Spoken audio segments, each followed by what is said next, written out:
누가복음 7장 2절로 10절까지의 말씀입니다.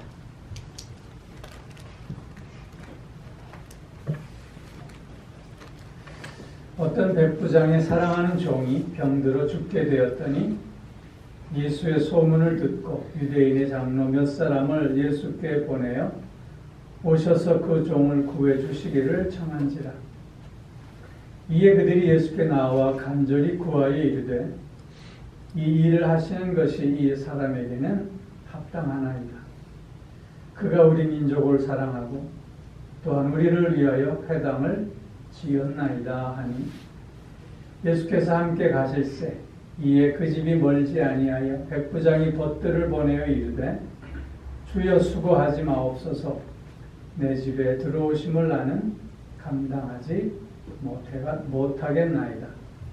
그러므로 내가 주께 나아가기도 감당하지 못할 줄을 알았나이다.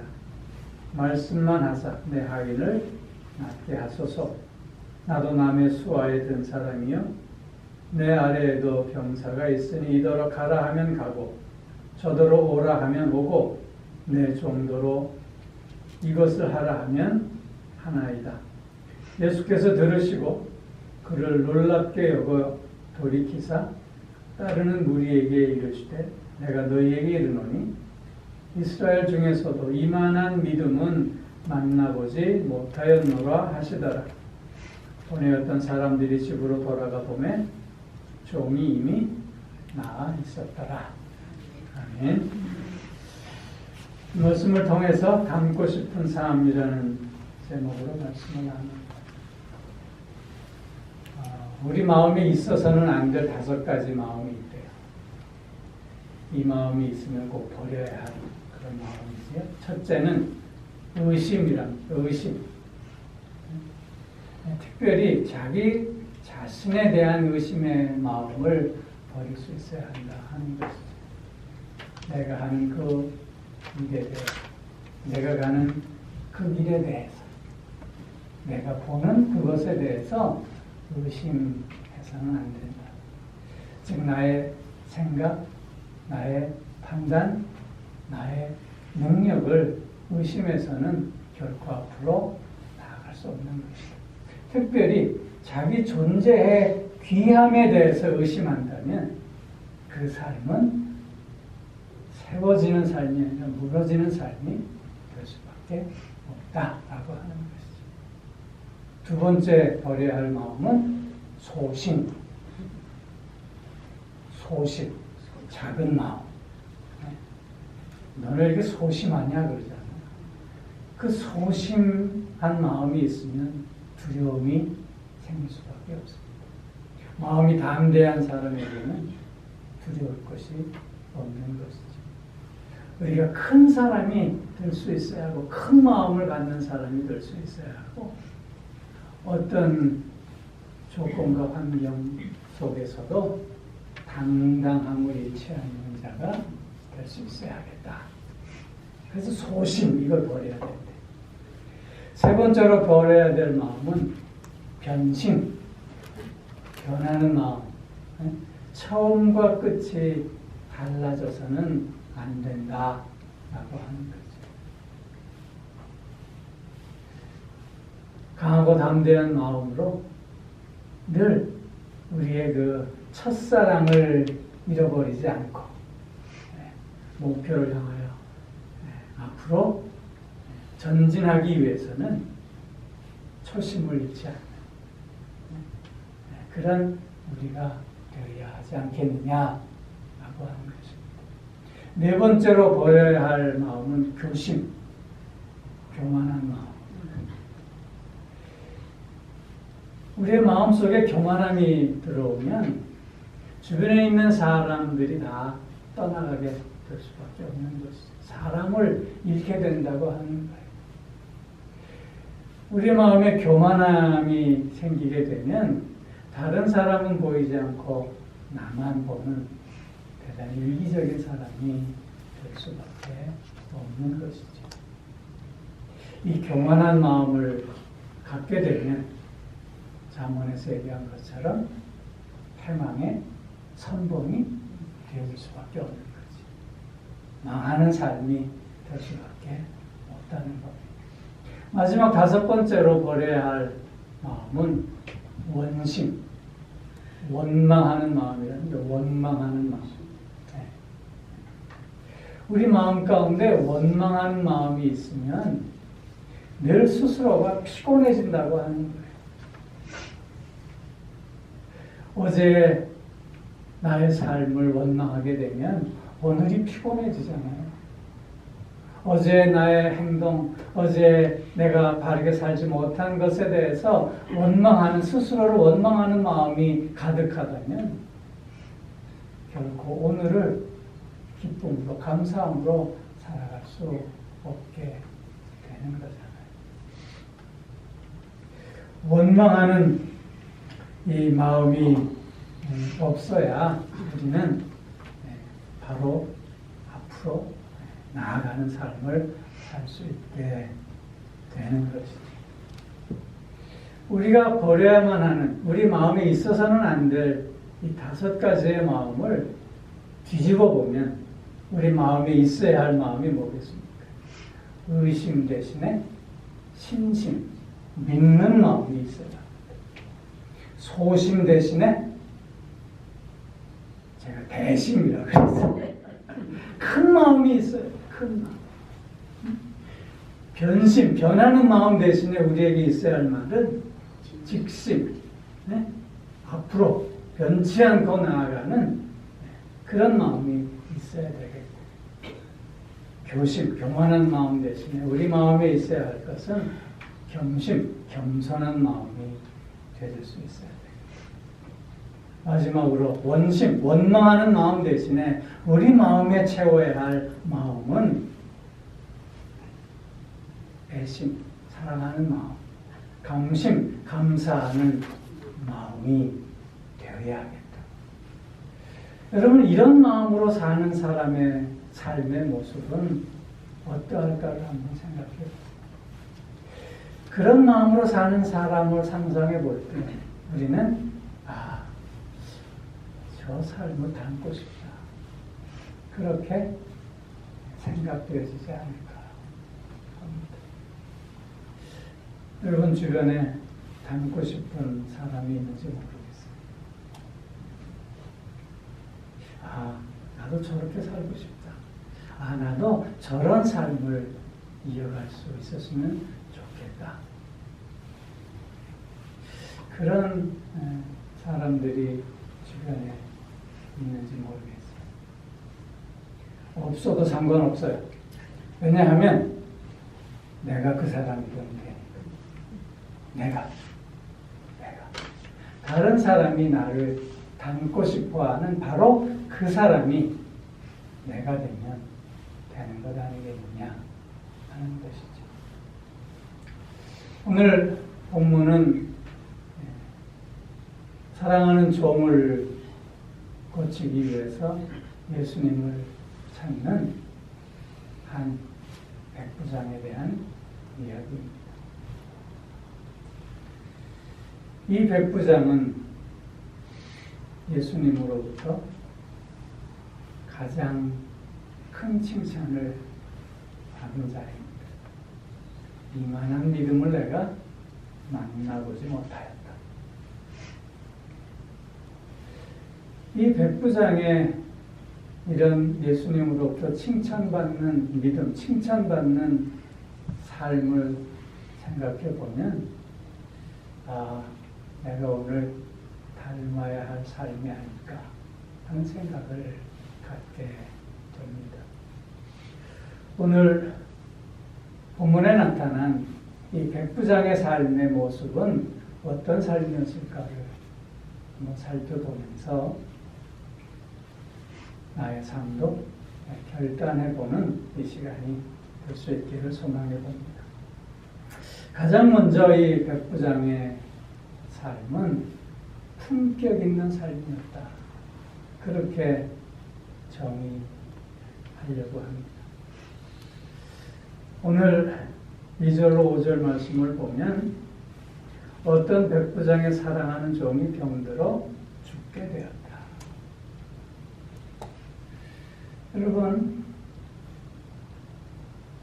여기 종이라고 하는 말은 노예라고 하는 것입니다.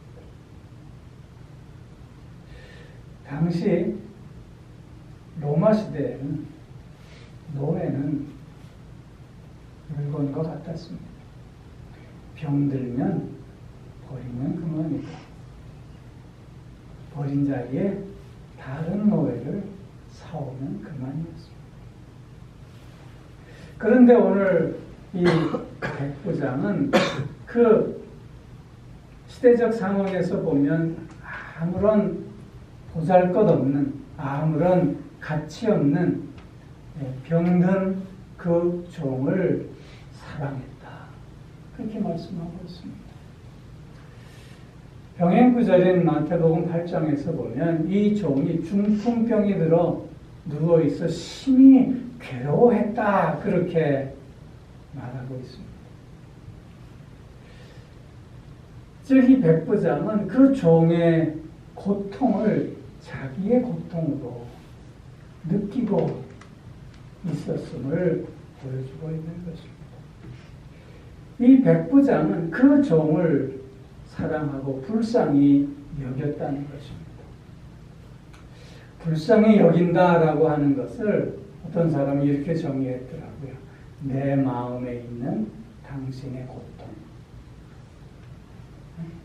내 마음 속에 있는 너의 고통, 그게 불쌍히 여기는 거예요. 그건 무슨 뜻이에요? 너와 동일시한다는 뜻이에요. 너의 아픔을 나의 아픔으로 같이 느낀다고 하는 거예요. 오늘 백부장이 제일 먼저 보여주고 있는 모습은 정말 작은 자에게, 정말 하찮은 자에게까지도 불쌍히 여기고 그를 사랑하고 있음을 우리에게 보여주고 있는 것입니다. 당시 로마 시대에는 힘이 원리였습니다. 특히 백부장이라고 하는 이 지위는 오늘날로 치면 군대 계급을 하면 대위 정도 되는 계급이에요. 100명 정도의 군사를 지휘한 그런 직책입니다. 로마의 군인이에요. 로마의 장교예요. 그 로마의 장교는 대단히 자부심을 가진 황제의 군인이에요. 그는 어디를 가도 황제를 대신하는 자였어요. 그에게는 힘이 있었고 그에게는 늘 성공이 눈앞에 있었던 것이에요. 그러나 이 백부장은 그 힘과 성공을 추구하기보다는, 출세를 추구하기보다는 한 나약한 인간을 향한 사랑을 먼저 보여주고 있는 것입니다. 품격 있다, 품격 있는 삶이다 라고 했을 때 그것은 이런 사랑이 있을 때만이 정이 되어질 수 있는 모습이라고 하는 거죠. 우리가 믿음을 가진 자로서 오늘을 살아간다고 할 때 그 믿음은 어떤 모습으로 나타나야 하겠는지요. 그것은 예수님께서 우리에게 친히 말씀하여 주신 것처럼 지극히 작은 자에게 사랑을 베풀고 그의 필요를 채워주는 그 모습이 되어야 되지 않겠느냐 하는 것입니다. 오늘 백부장이 본문을 통해서 그 하잘것없는, 그 가치 없는 종을 향해 쏟는 그 사랑과 관심과 그 불쌍히 여김이 오늘 우리의 믿음의 삶의 내용이 되었으면 좋겠습니다. 뿐만 아니라 백부장의 삶은 친절한 삶이었음을 보게 됩니다. 오늘 3절 이하의 말씀을 보십시오. 예수의 소문을 듣고 유대인의 장로 몇 사람을 예수께 보내어 오셔서 그 종을 구해 주시기를 청한지라 이에 그들이 예수께 나와 간절히 구하여 이르되 이 일을 하시는 것이 이 사람에게는 합당하니이다. 그가 우리 민족을 사랑하고 또한 우리를 위하여 회당을 지었나이다. 여러분, 이 내용은 좀 특이한 내용이에요. 왜냐하면 그 당시에 유대는 로마의 반 식민지 나라였습니다. 그렇게 유대인과 로마 사이에는 늘 긴장과 갈등이 있을 수밖에 없었어요. 특별히 백성들의 지도자인 이 장로들은 로마의 지도자들과는 늘 첨예하게 갈등을 빚어낼 수밖에 없었던 그런 시대적, 그런 사회적 구조 속에 있었다고 하는 거예요. 그리고 또한 이 백부장은 이방인이었어요.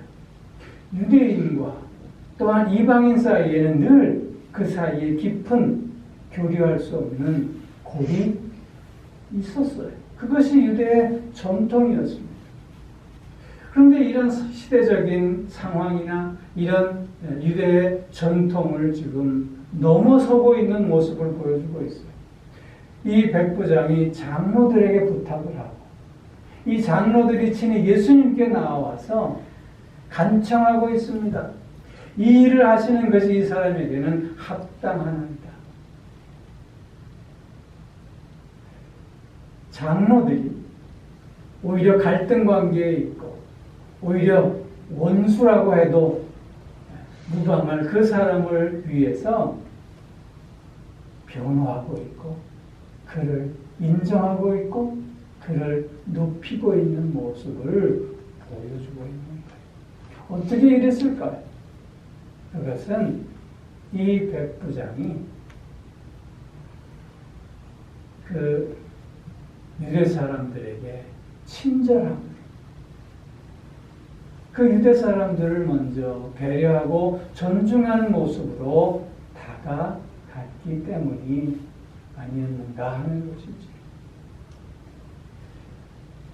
지배자와 피지배자, 이런 갈등의 구조 속에서 지배자가 피지배자의 자리로 내려와 이들에게 친절함으로 다가갈 때 여기에는 불화를 넘어서 평화가 이루어질 수 있는 것 아니겠습니까? 백부장이 먼저 유대인들에게 손을 내밀었기에 바로 이런 평화의 관계가, 이런 서로를 인정하고 서로를 존중해주는 관계가 형성되어질 수 있었다고 하는 것입니다. 그래서 이들이 뭐라고 얘기합니까? 저는 우리 민족을 사랑했다. 그렇게 표현하고 있는 것입니다. 품격 있는 삶은 이런 너에 대한 친절함, 너에 대한 배려와 존중이 있을 때 가능해진다고 하는 것을 우리에게 보여주고 있는 것입니다. 또 하나, 품격 있는 삶의 내용에는 반드시 있어야 할 것인데 그것이 뭐냐면 나눔이라고 하는 거예요. 나눔. 오늘 여기 5절 하반절에 보면 또한 우리를 위하여 회당을 지었나이다. 회당. 유대 공동체 안에서의 회당은 굉장히 중요한 그 공동체의 중심이었습니다. 그런데 이 백부장이 유대인들에게 이런 회당을 지어주었다 하는 것입니다. 회당을 지어줄 정도로 백부장은 아마 부자였을 것입니다. 그러나 그가 진정한 부자의 모습을 보여주고 있는 것은 그 부를 움켜쥐고 그 부를 더 쌓아가려고 하는 것이 아니라 오히려 필요한 자에게 그 부를 나누어 줌으로 말미암아 오히려 참 부자의 모습을 보여주고 있는 것이죠. 자신의 것을 아낌없이 이렇게 나누고 함께 하는 그 모습 속에서 품격을 찾아볼 수 있게 되는 것입니다. 우리의 삶에 이런 사랑이 있는가? 우리의 삶에 이런 친절함이 되어 있는가? 우리의 삶에 내 것을 내 것이라 하지 않고 아낌없이 내어주는 나눔의 모습이 있는가를 다시금 살펴볼 수 있어야 할 것입니다. 품격이 있다. 아, 닮고 싶다. 하는 사람들로부터의 인정과 칭찬은 누구나 다 받고 싶어 합니다. 누군가가 나에게 와서 참 닮고 싶습니다. 그렇게 말하면 얼마나 흐뭇해지겠습니까? 이 삶은 그의 품격에서 나타날 수 있다고 하는 것입니다. 사랑과 친절과 나눔을 통해서 우리의 품격을 키워갈 수 있게 주의 이름으로 축원합니다. 두 번째로 이 백부장에게 볼 수 있는 모습은 겸손의 삶이었습니다.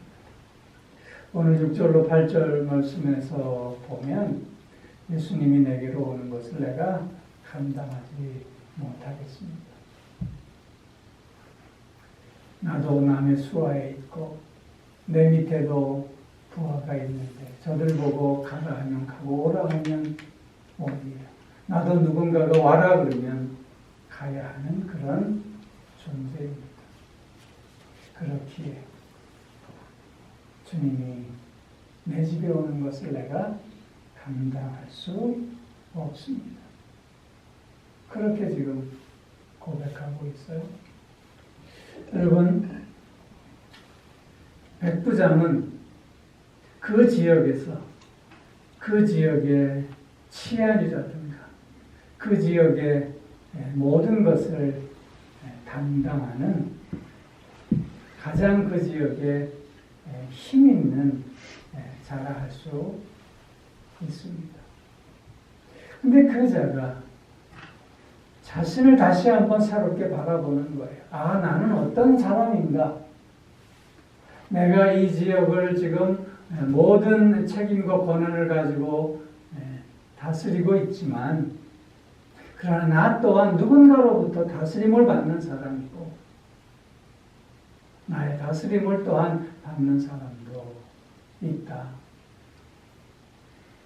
이것을 깨닫고, 그러면 주님은 내가 어떻게 대해야 할 것인가? 자신의 권세를 생각하면서 주님의 권세를 그는 바라보게 되었던 것이죠. 주님이 내 집에 들어오시는 것을 나는 감당하기 어렵습니다. 말씀만 하소서. 그러면 내 종이 낫겠나이까. 즉 주님의 이런 절대적인 권세를 이 백부장은 온전히 인정하고 있는 모습을 우리에게 보여주고 있는 것입니다. 당시에 로마 사람들에게는 이 겸손, 온유, 이것은 저들의 미덕이 아니었습니다. 온유와 겸손은 오히려 그 로마인들의 미덕이 아니라 저들이 부리는 노예들의 미덕이었습니다. 종들의 미덕이었던 것입니다.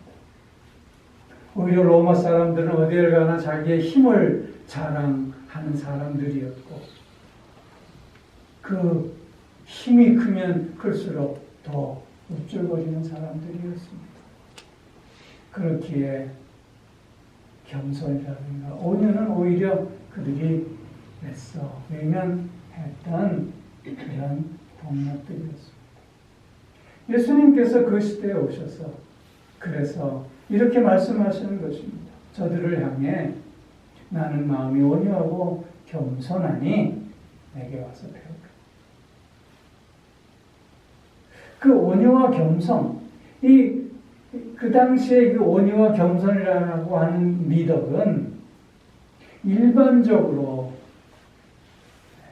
사람들이 바라보는 그런 덕목이 아니었다고 하는 것이죠. 그런데 그럼에도 불구하고 이 백부장은 지금 예수님의 권위 앞에 자신을 스스로 낮추고 있는 모습을 우리에게 보여주고 있는 것입니다. 자신을 낮추고 주님을 높이고 있는 이런 겸손의 모습을 통해서 그는 주님으로부터 칭찬받고 인정받는 자가 될 수 있었다고 하는 것입니다. 군인으로서 명령에 스스로가 복종해야 하는 것처럼 지금 이 백부장은 주님을 자신이 순종해야 하는 상관으로 인정하고 있는 것입니다. 그 당시 예수님에 대한 평가가 어떠했습니까?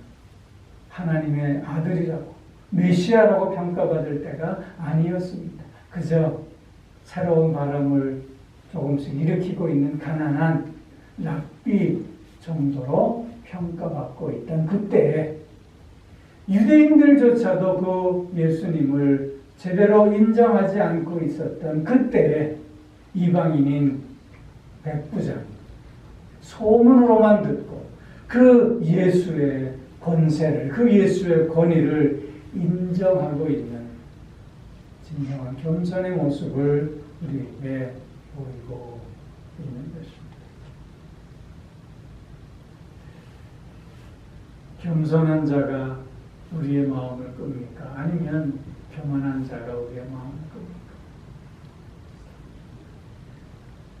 겸손함의 미덕이 있을 때 우리는 그를 다시 한번 바라보게 되고 그와 더 함께하고 싶은 마음이 생기고 그를 닮고 싶은 마음이 생길 수밖에 없는 것입니다.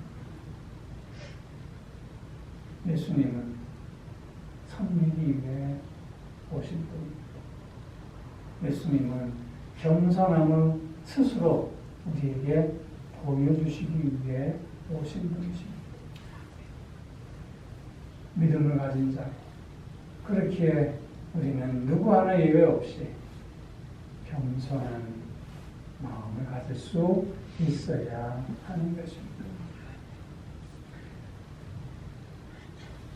나의 믿음 생활이 오래되었다고 해서 스스로를 높이고 있는 우리의 모습은 다시는 없기를 바랍니다. 이렇게 저렇게 예수님에 대해서, 하나님에 대해서, 말씀에 대해서, 성경에 대해서 많이 안다고 하는 이 우쭐함 속에서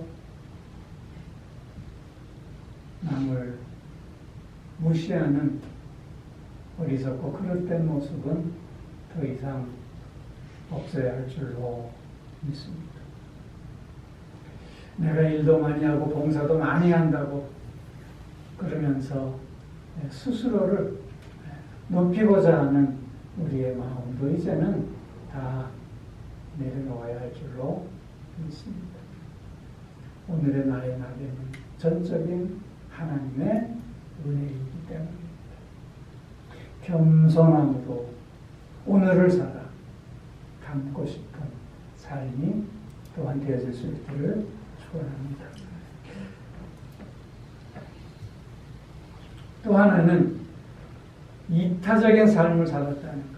나 중심적인 삶이 아니라 너 중심적인 삶을 살았다고 하는 거예요. 나 중심적이 아니라 예수님 중심적인 삶을 살았다고 합니다. 여러분, 예수께서 들으시고 그를 놀랍게 여겨 돌이키사 다른 무리에게 이르시되 내가 너희에게 이르노니 이스라엘 중에서도 이만한 믿음은 만나보지 못하였노라.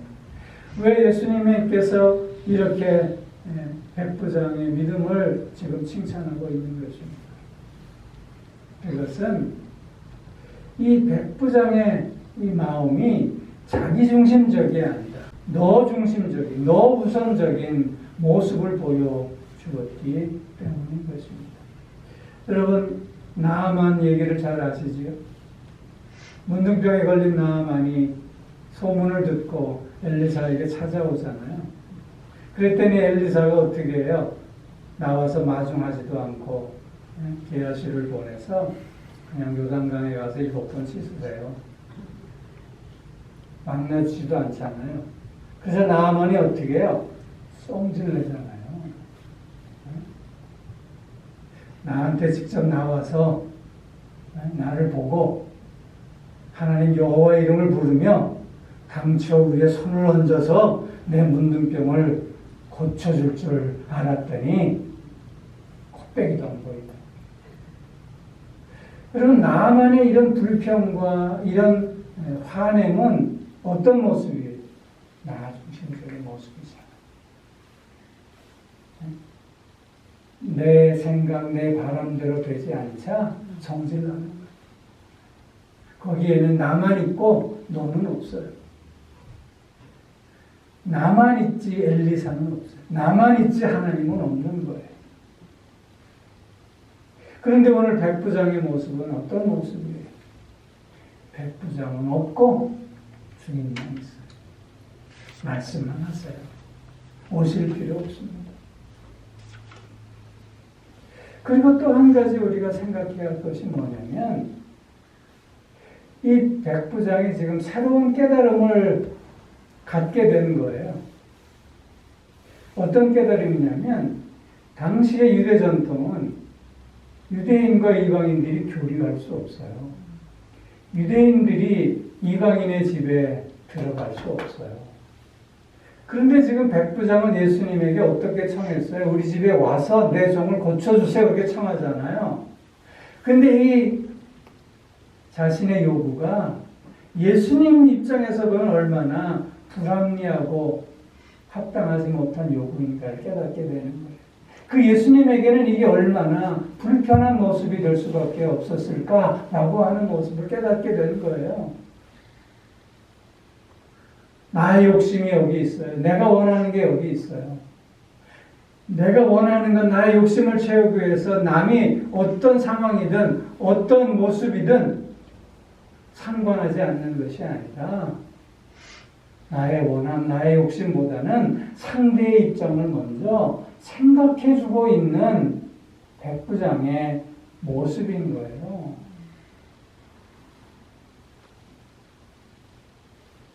여러분, 이런 백부장의 마음 씀씀이가 얼마나 귀합니까?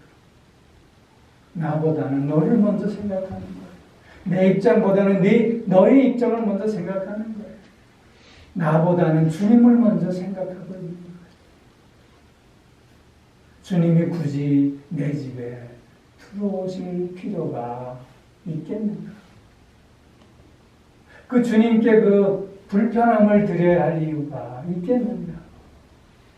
차라리 말씀만 하소서. 말씀만 하소서. 그러면 내 종이 낫겠다. 여러분, 이런 이타적인 삶을 살 때 우리는 그에게 눈길이 가고 그와 더 오래 함께하기를 원하고 그를 닮기를 원하게 되지 않겠느냐 하는 것입니다. 마지막 하나를 더 얘기하면 영향력 있는 삶을 살았다는 거예요. 오늘 10절 말씀에서 보내었던 사람들이 집으로 돌아가 보면 종이 이미 나가 있었더라.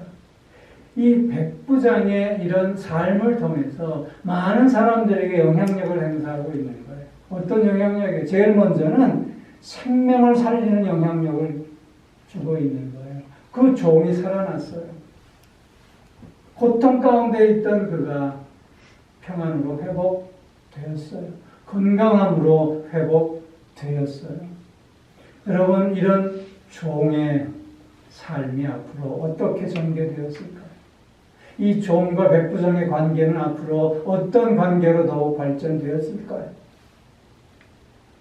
생명을 살리는, 생명을 새롭게 하는 영향력을 이 백부장은 종에게 행사했던 것이고, 그 가정 안에 그 영향력을 행사할 수 있었다고 합니다. 두 번째로는 믿음을 세우는 영향력을 행사했다는 거예요. 이 백부장이 가졌던 이 믿음은 종의 믿음으로 옮겨졌을 거예요. 이 백부장이 가졌던 이 믿음은 주변에 있는 많은 사람들의 믿음으로 옮겨지지 않았을까요? 믿음이 부족한 그 시대에 이 백부장은 믿음을 세우는 영향력을 행사할 수 있었다. 또 한 가지는 그와 관계된 모든 관계 속에서 다르게 얘기하면 그 공동체를 따뜻하게 하는, 푸근하게 하는, 풍성하게 하는 영향력을 행사하게 되었다. 여러분, 그와 관계된 사람들이 오늘 본문에서 장로들이 나오고 있습니다. 벗들이 나오고 있어요. 이 종이 등장하고 있습니다. 그와 관계된 이 모든 사람들, 이 모든 공동체의 마음이 이 백부장의 믿음으로 말미암아 얼마나 따뜻해졌을까요? 얼마나 풍성해졌을까요? 얼마나 새로운 삶으로 나아가게 되었을까요? 이런 영향력 있는 삶을 이 백부장은 오늘 우리에게 보여주고 있는 것입니다.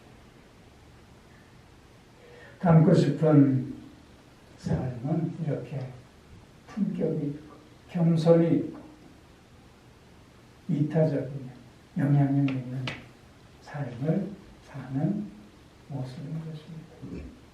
특히 사순절 기간에 우리의 믿음과 우리의 삶을 다시 한번 점검해 보면서 백부장과 같은 이런 닮고 싶은, 그래서 서로에게 좋은 영향력을 끼치는 우리 모두의 삶이 꼭 되어지기를 주의 이름으로 축원합니다. 기도하겠습니다.